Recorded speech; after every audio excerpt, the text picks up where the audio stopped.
Bienvenidos a De Película, el espacio de Caracol Radio dedicado al séptimo arte. Dirige y conduce Mario Alcalá.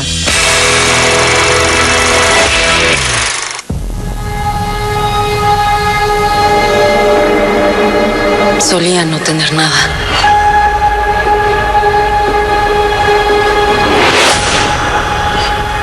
Y ahora tengo este trabajo.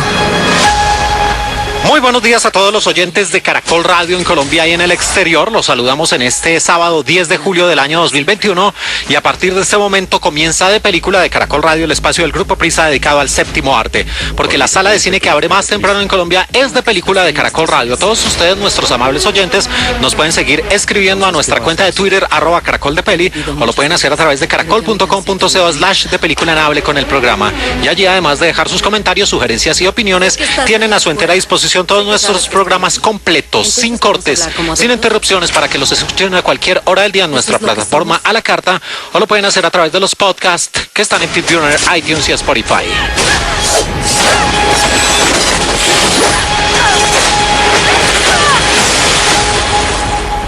Y poco a poco vamos volviendo a la normalidad después de nuestros 3 grandes especiales del Conjuro, de Rápidos y Furiosos y de la saga de Juego del Miedo Oso. Y empezamos este programa hoy sábado de julio con una de las películas que estaban siendo muy esperadas dentro del universo cinematográfico de Marvel. La primera película de la fase 4, que se había retrasado 3 veces. Su fecha de estreno original iba a ser mayo de 2020, pero por supuesto, como consecuencia de la pandemia, llega a ver la luz hasta este tiempo, hasta este mes de julio del año 2021. Una película de 2 horas 13 minutos de duración que mezcla acción, aventura y ciencia ficción, y que era la tan esperada cinta en solitario, no tanto de origen, pero sí en solitario, introduciendo otros personajes de la famosa Natasha Romanoff o la Viuda Negra. Tu esposo, él renueva casas. Estás pensando en mudarte, pero vas a esperar a que bajen las tasas de interés. Esa no es mi historia. Insisto, Black Widow es la primera película de esta fase 4 del universo cinematográfico de Marvel. Este film, a diferencia de las series de televisión que están a la orden del día en las plataformas, por supuesto en Disney Plus, como WandaVision, como The Falcon and the Winter Soldier, y como la que está en medio de su hype, Loki, avanzan en los hechos que conocimos en Avengers Endgame, pero esta producción en realidad no aporta mucho, salvo una escena post-créditos.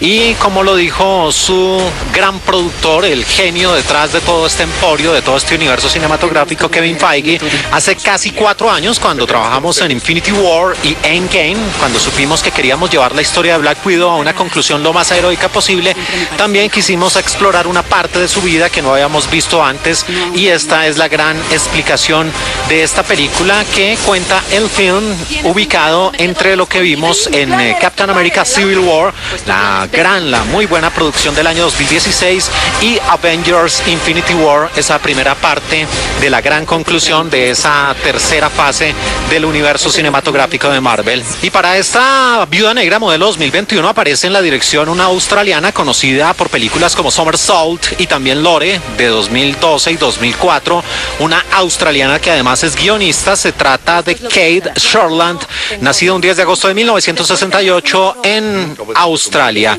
y por supuesto tenía que estar la mujer que convirtió prácticamente a la Viuda Negra en un referente y en una de las vengadoras favoritas por excelencia, la gran Scarlett Johansson, nacida en Nueva York un 22 de noviembre de 1984, mide 1,60 m de estatura. Empezó a despuntar cuando la vimos muy pequeñita en Ghost World, la película inspirada en la novela gráfica. Después también ese papel muy bien logrado en Lost in Translation de Sofía Coppola, y llegó a ganarse con creces su lugar dentro de los Vengadores. Y aparece una actriz que le ha ido muy bien, que viene despuntando, que su carrera va en ascenso. Ella es inglesa, nacida en Oxfordshire un 3 de junio de 1996, la preciosa e inigualable Florence Pugh, una mujer también pues bajita, 1,62 m de estatura, que estuvo recientemente en la versión de Mujercita 90s. También la vimos en esa inquietante película Midsommar en el año 2019. Y complementan el reparto de esta Viuda Negra, modelo 2021, el actor que le pega a los directores de cine, que malogró esa entrega de Hellboy, nacido en Nueva York un 10 de abril de 1975, el señor David Harbour, que mide 1,90 m de estatura y que fue el famoso personaje, un oficial de la policía en Stranger Things, y también estuvo en un papel en Suicide Squad. Aparece otra actriz fascinante, preciosa, talentosa, ganadora del Oscar de la Academia, inglesa también, nacida en Londres, en Westminster, un 7 de marzo de 1970, Rachel Weisz, la mujer del jardinero fiel, también estuvo en The Lobster y en La Fuente de la Vida. Y complementan este reparto el gran villanazo de esta historia, Ray Winstone, un actor también inglés, nacido en el 57, que estuvo en The Departed, en Los Infiltrados y en Beowulf. Está el ganador del Oscar de la Academia por El beso de la mujer araña, William Hurt, nacido el 20 de marzo de 1950 en Washington, el famoso secretario Ross, que ha hecho parte de varias de las entregas de Avengers, de los Vengadores y también del universo cinematográfico de Marvel. Tenemos asuntos pendientes. Tenemos que volver a donde todo empezó. Y ya pasando a la historia de esta Viuda Negra, modelo 2020-2021, encontramos unas primeras escenas, una apertura cargada de adrenalina y de acción, donde una familia pues está en lo que se supone una cena tranquila. El padre, el señor Alexei Shostakov, el rol a cargo de David Harbour, está en compañía de su supuesta compañera sentimental Melina, junto con sus dos pequeñas, muy pequeñas hijas, Natasha y Yelena. Todo cambia en el momento en que él les da una mala noticia y tienen que salir huyendo, prácticamente huyendo de un sitio en los Estados Unidos, y toman una avioneta en la noche para aterrizar en la mañana en Cuba. Desde ese instante, cuando llegan a esa base militar, las vidas de estos 4 integrantes de la misma familia, del mismo clan, van a tener diferentes direcciones.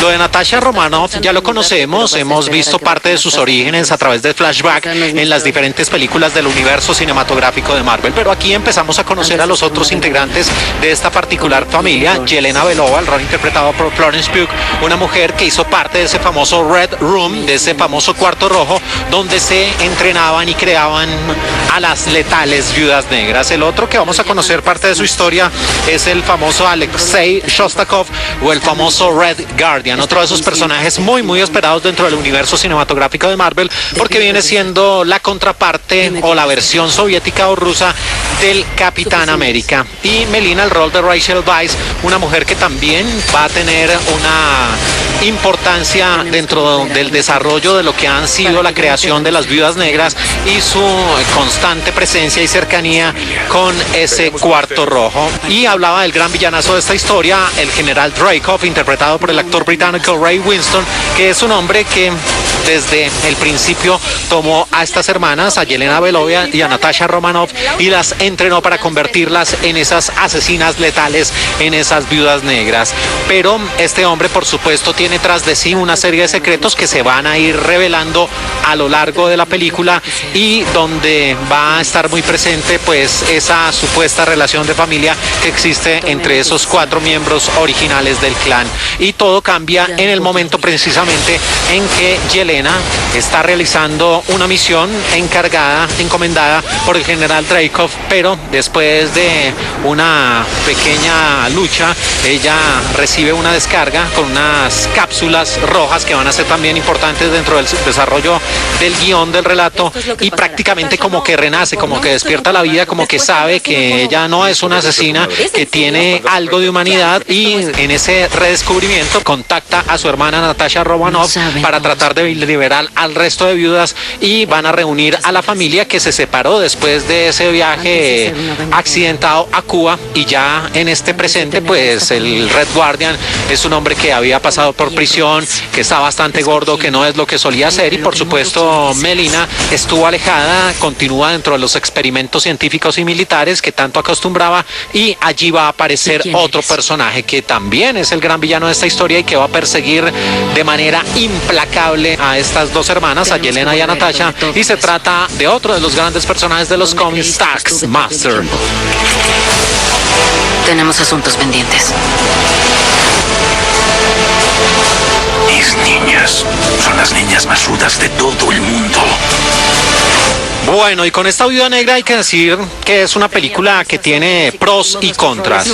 Su primera hora es muy, muy bien lograda. Esa secuencia de apertura está cargada de adrenalina, de acción, y de entrada uno ya empieza a sentir esa empatía y esa comunión con los personajes. Pues por supuesto ver nuevamente a Scarlett Johansson como la Viuda Negra resulta siendo muy, muy interesante, y lo he dicho varias veces aquí en De Película de Caracol Radio, pese a que mi filiación es totalmente para DC Comics, disfruto mucho de los largometrajes del universo cinematográfico de Marvel, y sí era uno de los que esperaba en solitario ver la historia de la Viuda Negra.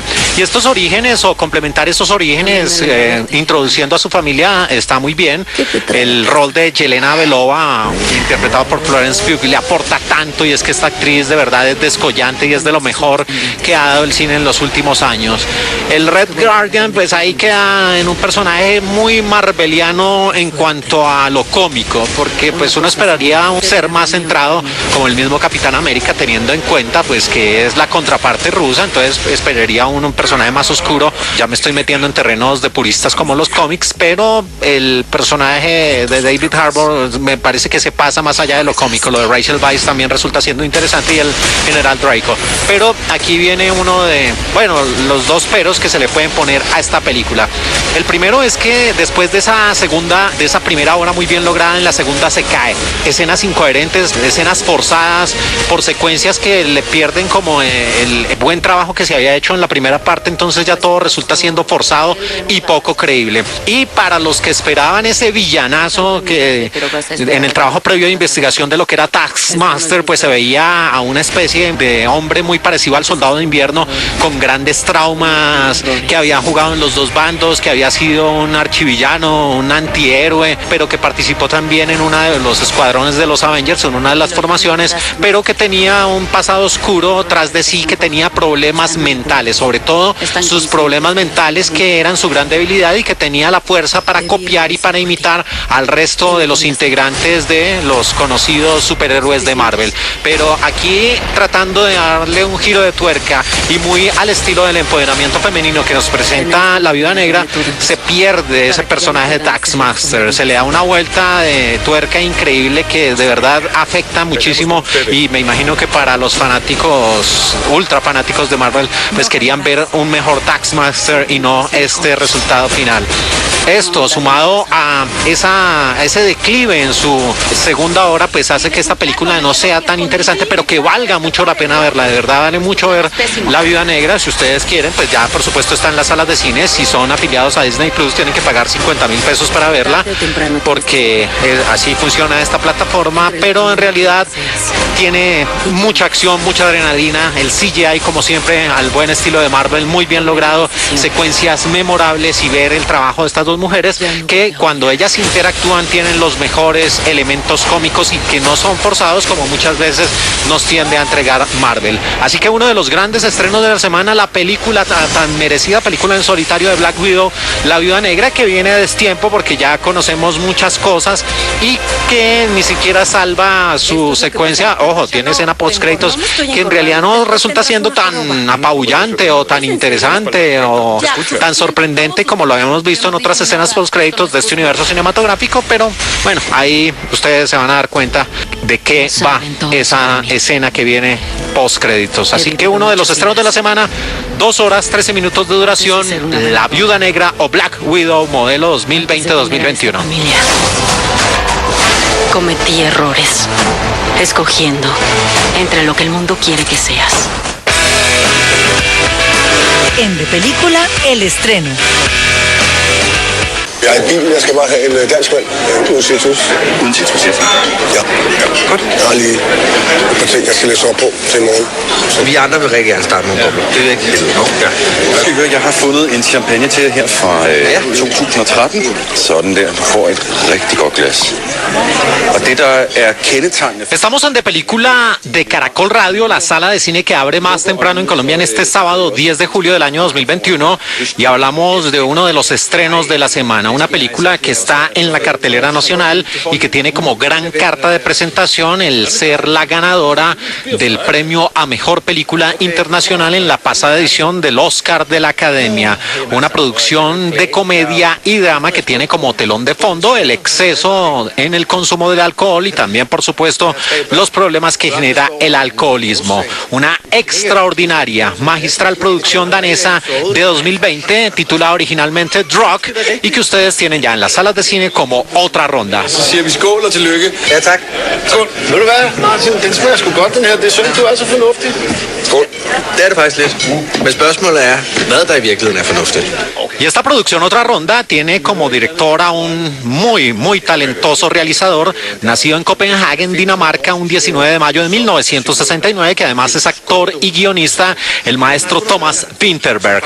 Muchos de ustedes pueden recordar lo que fue esa extraordinaria producción del Dogma 95, ese movimiento cinematográfico que tenía una serie de reglas como el uso de la luz natural, la no edición y varias de las cosas que trataban de oxigenar el cine en esa época, pero que a la larga no tuvo mucha acogida y no se hicieron muchos largometrajes, pero entre ellos aparece uno extraordinario, maravilloso, La Celebración o Festín de 1998 de Thomas Vinterberg, que hablaba sobre precisamente una reunión familiar donde se desnudan varios secretos. Pues Thomas Vinterberg también es reconocido y recordado por una sensacional, maravillosa película del año 2012, The Hunt, o La Caza, que tenía como gran protagonista al hombre que vuelve a acompañar a Vinterberg en esta historia, que prácticamente podría decirse es su actor fetiche o su actor favorito, Mads Mikkelsen, un hombre nacido el 22 de noviembre de 1965, también en Copenhagen, Dinamarca, de 1,83 m de estatura. Ese tipo de actores que le va muy bien tanto en el cine alternativo, en el cine europeo, como en el cine de Hollywood. Estuvo en la película Doctor Strange interpretando a uno de los villanos de la historia en el universo cinematográfico de Marvel por allá en el año 2016. También fue el famoso Les Shrieve en Casino Royale y estuvo en la serie de televisión Hannibal en las temporadas de 2013 a 2015. Él es el gran personaje de esta historia, pero es acompañado por otros 3 actores que son los 4 amigos de juergas y los hombres que van a llevar a cabo un experimento. Uno de ellos es Thomas Bo Larsen, que aquí interpreta a Tommy. Este actor nació un 27 de noviembre de 1963, también en Dinamarca, y estuvo también como tío en la cinta del año 2012, The Hunt, al lado del realizador Thomas Vinterberg. Aparece Magnus Milan, un actor también danés, que lo recordamos por la película Self-Hunter en el año 2019, y finalmente complementa este reparto el actor Lars Rante, que estuvo como para variar en la cinta de Hunt del año 2011 en La Casa. Jeg skal bare have en dansk mand uden citrus. Uden citrus, ja. Ja. Godt. Jeg har lige et par ting, jeg skal læse op på til i morgen. Vi andre vil rigtig gerne starte med bobler. Det vil jeg ikke. Y ya pasando a la historia de Drug u Otra Ronda, esta película danesa arranca en una pantalla en blanco y negro con una frase en letras amarillas que dice: ¿qué es la juventud? Un sueño. ¿Qué es el amor? El contenido de un sueño, a cargo de Søren Kierkegaard. Y desde ese instante vamos a conocer a los 4 personajes de esta historia, que tienen varias cosas, varios comunes denominadores. Son hombres adultos maduros que no llevan o no tienen unas buenas relaciones interpersonales. Todos ellos son docentes en la misma institución educativa, pero les falta ese aliciente. Lo único que realmente los saca de la rutina son las reuniones que suelen tener en esas citas de amigos, donde aparecen Martin, donde también está el mismo Tommy, y uno de ellos, el rol a cargo de Mads Mikkelsen, es un profesor de historia que está a punto de echar al traste su matrimonio, no lleva una buena relación con sus hijos y por eso busca pues esos momentos de desahogo, esas válvulas de escape. Y precisamente en esta escena, cuyos sonidos tenemos de fondo en su idioma original, aparece uno de ellos, un profesor que dice una frase, un estudio donde se afirma que los seres humanos nacen con un contenido de alcohol en sangre del 0,05%, que resulta siendo demasiado bajo. Y ese estudio, que ellos mismos van a experimentar, dice que si se aumenta el nivel de alcohol en la sangre, puede ir en beneficio de las personas que consuman ese alcohol, que sus vidas van a mejorar, van a tener mayor energía, mayor vivacidad. Desde ese punto y ahora ellos empiezan a navegar esos terrenos, consumen lo que les sirvan, vino, vodka o cualquier tipo, hasta cerveza, para elevar ese nivel de alcohol en la sangre. Y a este experimento pues se van a combinar otros factores. Cada uno de los profesores tiene momentos cruciales en sus vidas. Por ejemplo, Martin, el profesor de historia, está a punto de hacer que sus estudiantes presenten un examen de historia que puede definir su futuro con miras a entrar a la universidad y tienen que sacar las mejores calificaciones. También está otro de los personajes que es un profesor de música y que está ensayando una canción clásica de la historia de Dinamarca para ser presentada en la ceremonia de clausura de esta secundaria. Y otro de los personajes de esta película, interpretado por Thomas Bo Larsen, es Tommy, que es un profesor de educación física que simplemente ve la vida pasar, que asiste con desgano a las actividades donde los estudiantes pues simplemente trotan y juegan algún tipo de baloncesto, y lo que medianamente le despierta algún tipo de pasión es ser el entrenador de un equipo infantil de fútbol. Pero a medida que empieza a avanzar el experimento, la vida de estos personajes empieza a cambiar y van a ser personajes llenos de vida, alegres, pero van a navegar y van a caminar esa difícil línea en lo que es subir nivel de alcohol en la sangre y ya rayar las paredes o tocar las paredes, las puertas de lo que es el alcoholismo. Y algunos de ellos pues van a ver su vida mejorada, pero ese consumo excesivo y el querer ir más allá les va a causar graves y diferentes problemas. Kaviar, som vi serverer for jer her i aften, det er en bærekaviar. Den er fra Nordeuropa, den er lokalt farmet i Tyskland. Normalt er det sådan, at vi serverer en... Y con Drug hubo otra ronda, la película danesa ganadora del Oscar a Mejor Cinta Internacional en la pasada entrega de los premios de la Academia. Tenemos una película que tiene unos personajes muy bien definidos. Tiene ese tipo de roles donde el público finalmente termina sintiendo empatía o sintiéndose identificado con los personajes, especialmente con el que ejecuta Mads Mikkelsen, el de Tommy. Vemos también diferentes situaciones como estudiantes que se sienten con presión, que sienten esas exigencias de la sociedad académica, de la sociedad en secundaria, para poder cumplir ciertas metas donde lo que menos importa es el conocimiento o el aprendizaje y lo que importa son las notas, los resultados, y donde los profesores resultan siendo vitales para no desamparar a sus alumnos. También con esta película vemos lo que son las situaciones de infidelidad o de problemas al interior del matrimonio. Insisto, uno de los fuertes de la película de Winterberg es ese buen desarrollo de los personajes, pero también el peligro que se cierne sobre el consumo excesivo de alcohol. Y esta película, aunque en un principio pareciera ser una oda al alcoholismo, al vino, a la cerveza, al vodka, pues en realidad muestra otros puntos de vista, otras aristas, y el exceso, en realidad, los excesos, como en cualquier actividad de la vida, pueden conducir a resultados nefastos, a resultados inesperados. Así que una producción que está llena de diferentes situaciones, de muy buenas escenas, especialmente en su tramo final, de fuertes cargas dramáticas, de una muy buena banda sonora, de una buena dirección artística, de una muy buena puesta en escena. Así que son varios los factores que hacen de esta película una muy buena experiencia, que, como vamos a recordar más adelante en un top 5, hablan del alcoholismo. Aquí simplemente empieza como un experimento, pero cuando se va más allá pues puede convertirse en un problema de vida. Muy recomendada esta producción danesa, presente en la cartelera, que tiene tras de sí a un gran director, pero sobre todo a un actor extraordinario con uno de sus mejores papeles, Mads Mikkelsen. Se trata de Drug, u otra ronda, uno de los estrenos de la semana aquí en De Película de Caracol Radio. 95 point, så indkapsler den her vin sjælen i Bourgogne. Y ahora en De Película, el clásico de la semana.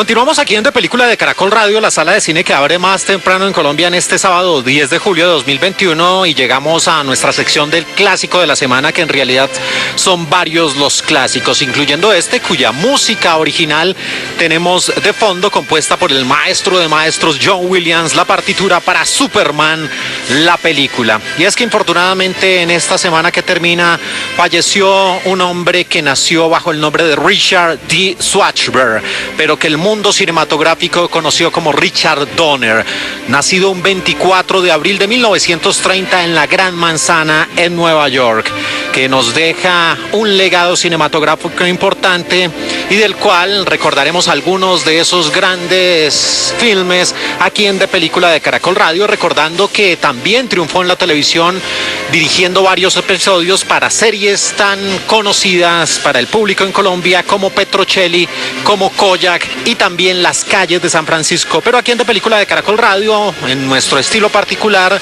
en un top 10 de película, recordaremos esas grandes producciones del gran maestro Richard Donner, que, repito, infortunadamente falleció esta semana que termina. Así que vamos con nuestro lugar número 10.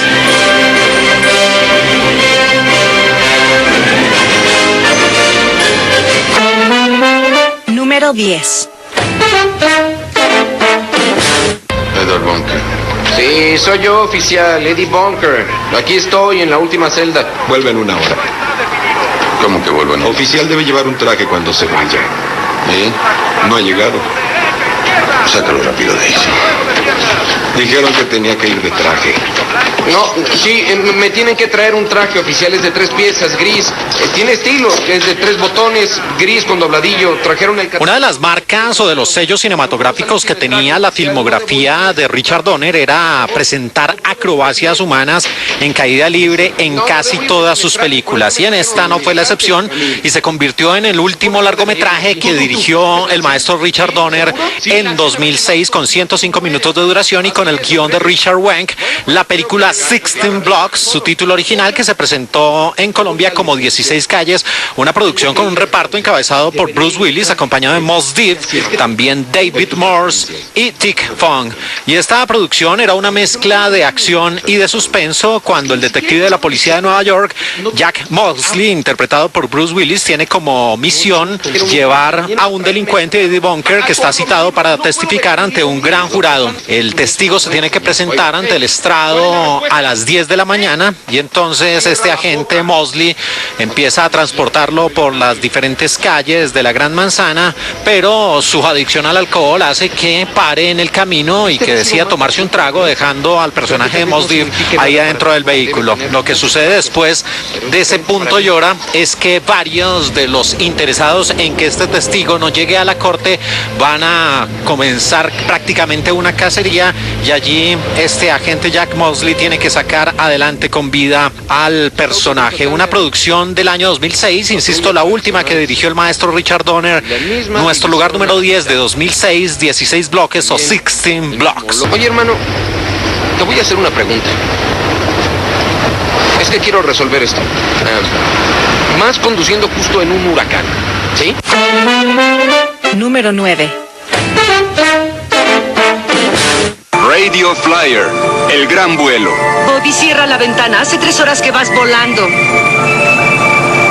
Es que me gusta el viento. Sí, ya lo sé. Este es mío. Tú te comiste el otro.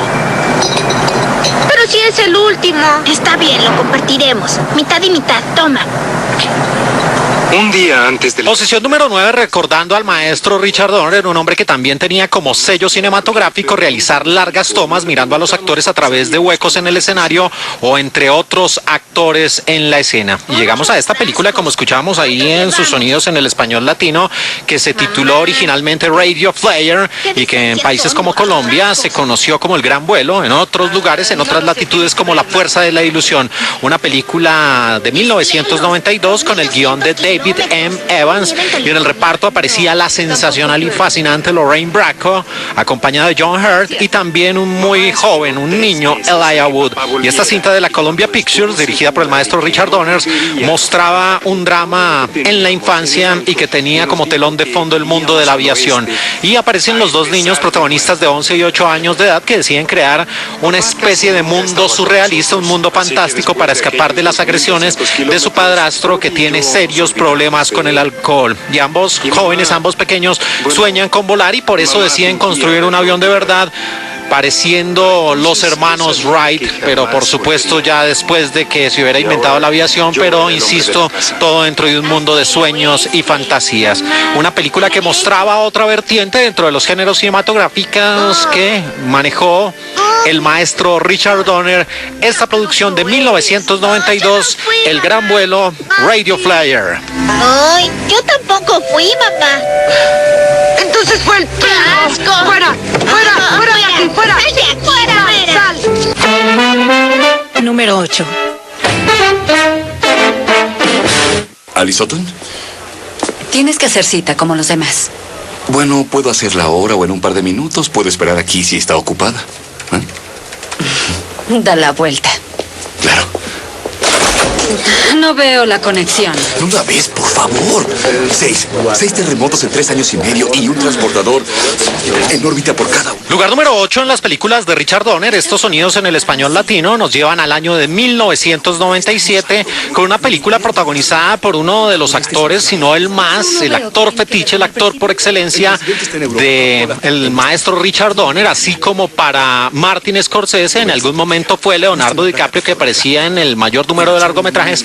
Pues lo mismo hizo Richard Donner con el australiano Mel Gibson, que aparece en esta película La Conspiración, una producción que también tenía la presencia de otro de esos actores que fue potenciado bajo la dirección de Richard Donner, Steve Cahgan. Y además otro de esos actores que brilló en las películas del maestro Donner fue Danny Glover. Y estos sonidos de 1997, La Conspiración o Conspiracy Theory, estaban bajo el guión de Brian Helgeland, y Richard Donner tuvo en el elenco, en el reparto, a su actor fetiche, a Mel Gibson, acompañado de una muy joven, talentosa, preciosa, inigualable Julia Roberts, y también Patrick Stewart. Y esta película de acción y suspenso de la Warner Bros. Mostraba la historia de Jerry Fleischer, un taxista en la Gran Manzana en la ciudad de Nueva York, que se vuelve un poco difícil, exasperante, porque a sus clientes, a las personas, lo único que decide tocarles como tema de conversación es supuestas teorías conspirativas, donde el gobierno de los Estados Unidos está siendo manejado por personas oscuras y donde la NASA está involucrada, como escuchábamos ahí de fondo,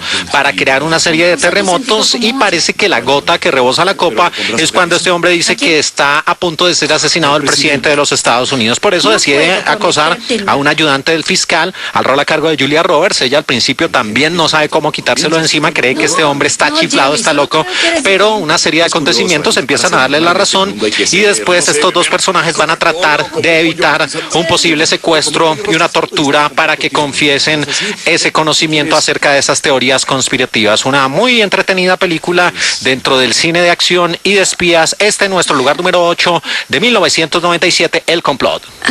No. Claro, entiendo. ¿Y entonces cómo se llama tu caballo? Johnny Dancer. Número 7.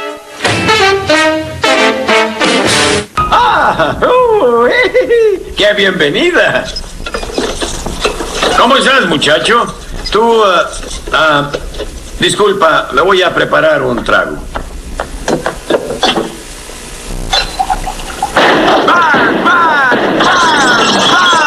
¡Ya verás! Seguimos aquí en De Película de Caracol Radio, recordando al maestro Richard Donner, que falleció esta semana que termina. Un hombre que en sus largometrajes solía poner en el set o en el decorado mensajes que hacían alusión a los derechos de los animales, también a los derechos humanos y al control de armas. Y con estos sonidos en el español latino viajamos a 1998 con otro de esos filmes del maestro Richard Donner. Esta una versión de las tantas que se han hecho de la clásica obra de Charles Dickens. Les hablo título de El cuento de Navidad o Scrooge o Los fantasmas atacan, un largometraje de 101 minutos de duración de 1998 que tenía el guión de Mitch Glazer y el gran protagónico estaba a cargo de su majestad Bill Murray, acompañado nada menos y nada más que por una de las grandes leyendas de todos los tiempos del cine, especialmente de Hollywood, el gran Robert Mitchum. También estaban Karen Allen y John Forsythe, que estuvo en la serie de televisión Dinastía. Y esta producción de comedia, fantasía y por supuesto que tenía como telón de fondo la Navidad, mostraba a un hombre, Frank Cross, que empieza a sufrir una serie de alucinaciones porque pues es prácticamente un ogro, un hombre que no tiene principios, bastante inescrupuloso, pero que empieza a ser visitado por esos fantasmas de la Navidad que le empiezan a recordar que la vida va más allá del dinero, de los lujos, de los excesos y que lo que importa en realidad es la familia y ser una buena persona. Una película que tuvo una nominación al Oscar para mejor maquillaje y que fue una versión atrevida pero muy interesante acerca del clásico cuento de Navidad de Charles Dickens de 1988. Nuestro lugar número 7 es Scrooge. Adorado por las mujeres. Adorado. No mientas, Lou. ¿Le pagabas a las mujeres? Te advierto, Frank. No desperdicies tu vida como yo. ¿Desperdiciar? No digas eso. Eres una leyenda en el país. Número 6. ¿Qué estás haciendo? Mikey encontró un mapa. Sí, mira, aquí dice 1632. Sí, ¿Es un año o algo así? No, es tu máxima puntuación en un videojuego. Sí, es un año, Chunk. Mira, Data, es un mapa de nuestra costa. ¿Qué dice ahí? Está en inglés. Boca, dijiste que podías traducir. Traduce, aquí está. Sí, traduce eso. Posición número 6, nuevamente viajamos a los maravillosos años 80, esta más exactamente de 1985, la película clásica, familiar e infantil por excelencia, Los Goonies, de 111 minutos de duración, dirigida por el maestro Richard Donner, que tenía como otra de sus marcas que sus películas, sus largometrajes tuvieran un brillo especial sin importar el género y más tratándose aquí de la aventura, de la fantasía y que se convirtió con el paso del tiempo en una película de culto. En el guión nada menos y nada más que Chris Columbus, el mismo hombre que más adelante dirigiría varias de las entregas de la saga de Harry Potter, y la historia original de Los Goonies a cargo de su majestad Steven Spielberg. Y Richard Donner tuvo en el reparto actores niños que después despuntarían en el mundo del cine como Sean Astin, como Corey Feldman, como Josh Brolin y también Joe Pantoliano. Y esta película muestra la historia de Mickey, un niño que apenas tiene 13 años de edad, junto con su hermano mayor y sus amigos forman ese famoso grupo que se hace llamar Los Goonies, y un día deciden subir en esta escena precisamente que tenemos de fondo en el español latino al desván de la casa donde su padre guarda una serie de antigüedades, y allí Mickey encuentra el mapa de un tesoro, de un supuesto tesoro que está perdido y que data del siglo XVII, en la época de los piratas, y ellos deciden salir a buscarlo y por supuesto van a tener una serie de aventuras, de fantasía, de magia, y van a estar liberando ese espíritu aventurero. Una película que se convirtió de culto y que muestra la versatilidad del maestro Richard Donner para manejar diferentes géneros cinematográficos, incluyendo el de la aventura y para toda la familia. De 1985, nuestra posición número 6, Los Goonies. Tesoros. Espera un momento, Mikey, pero si mató a todos sus hombres, ¿cómo salieron de allí, el mapa o la historia? Esa misma pregunta le hice a mi padre. Dijo que uno de los marinos debe haber escapado con el mapa. Número 5. ¿Este asiento está ocupado? Lo está ahora. Me llamo Annabel Branson. ¿Usted cómo se llama? Brett Maverick, mucho gusto en conocerlo. Me gusta el juego como está. Bueno, pero yo traigo algunos beneficios a la mesa. Difícilmente blofeo y jamás hago trampa. Nunca. Continuamos aquí en De Película de Caracol Radio, la sala de cine que abre más temprano en Colombia en este sábado 10 de julio de 2021, y seguimos adelante presente en este top 10, hablando de la obra del gran maestro Richard Donner, que falleció esta semana que termina. Y en el lugar número 5 llegamos a 1994 con una producción nuevamente interpretada por su actor fetiche, por el gran Mel Gibson. Maverick, que tenía el guión de William Goldman, y además de Mel Gibson aparecía una muy preciosa Jodie Foster, el maestro James Garner, James Coburn, Alfred Molina, Jeffrey Lewis, y la Warner Bros. Nos llevó esta mezcla de western, de comedia, y que se convertía en una alusión al juego del póker, a esos bluff, a el arte de engañar al oponente y tratar de sacar rédito de las picas, de los diamantes, de los corazones y de los tréboles. Y aquí aparece Brett Maverick, el rol a cargo de Mel Gibson, un jugador de póker profesional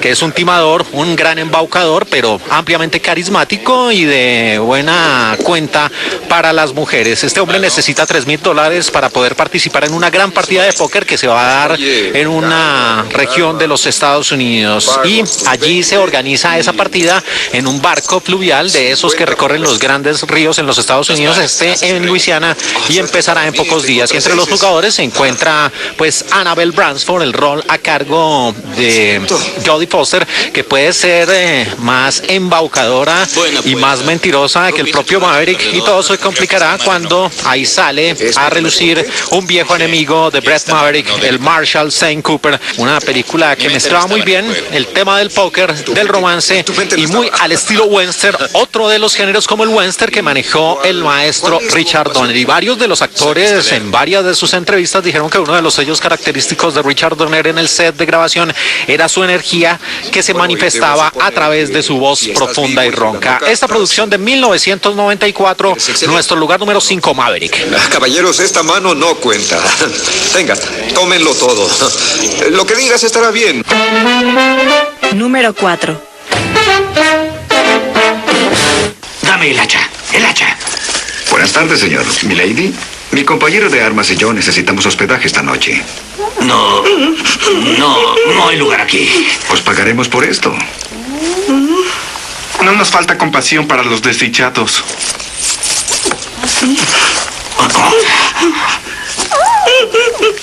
Pueden dormir allá en el granero.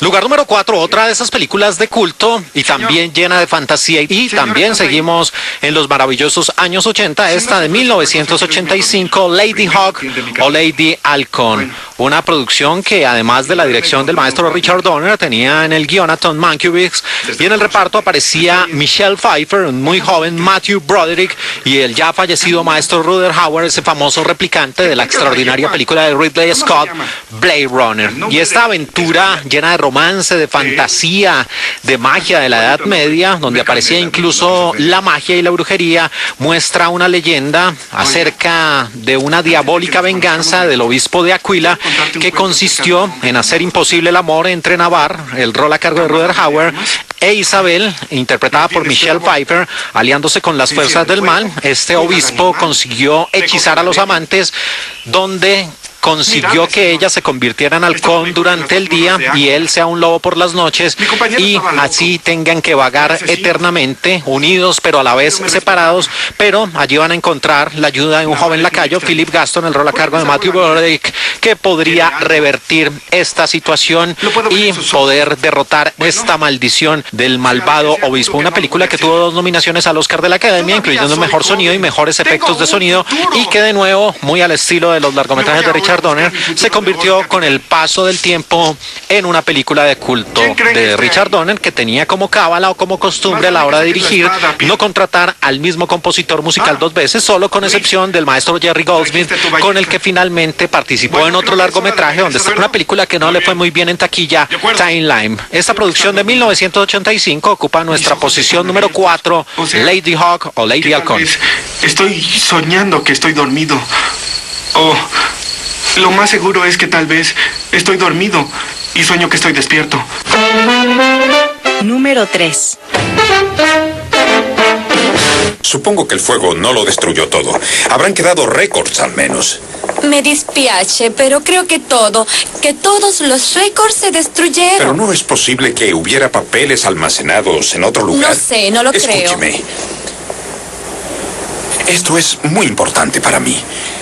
Yo adopté a un niño aquí hace 5 años y busco información sobre él. Aquí nunca hubo adopciones. Sí, hubo una. No, señores. No fue una verdadera. Ahora nos vamos a los años 70 con la filmografía del maestro Richard Donner, un hombre que por lo general tuvo su base de operaciones y la mayor parte de su vida la pasó en Los Ángeles, California. Y dentro de los géneros cinematográficos que hacen parte de la filmografía de Richard Donner, pues además del western, de la aventura, de la comedia, también aparece el terror, con una de las películas más perturbadoras en la historia del cine, la versión de 1976 de The Omen, o La Profecía, la cinta con el guión de David Seltzer, donde en el reparto aparecía el grandísimo Gregory Peck, acompañado de Lee Remick, David Warner y Billy Wilder.